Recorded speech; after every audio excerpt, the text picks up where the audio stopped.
From mystery lots to future hotspots, Ottawa County just scored $500,000 in federal funding to sniff out contamination and spark new possibilities on old properties. Causing cancer, could be precursors to Alzheimer's.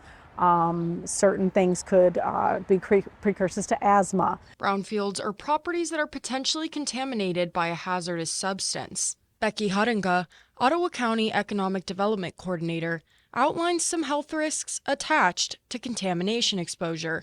But there are so many different ways that properties can have contamination.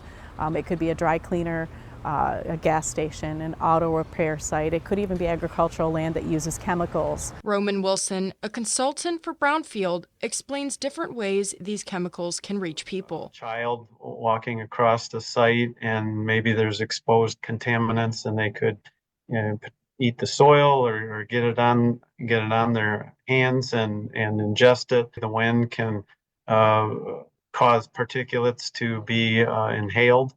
So there's that exposure, and even in drinking water. Funding helping to make those areas safer. That's where a lot of their money is spent, to kind of help all those concentrated populations.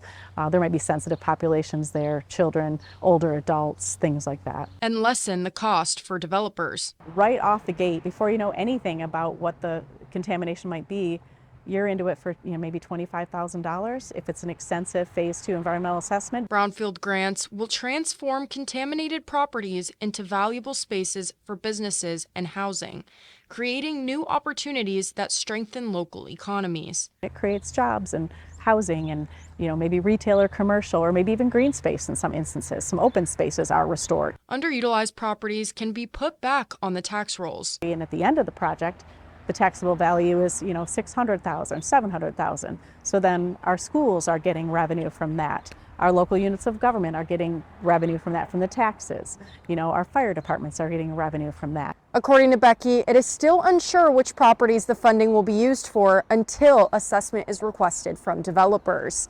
In Ottawa County, Cassandra Alonso, Fox 17 News.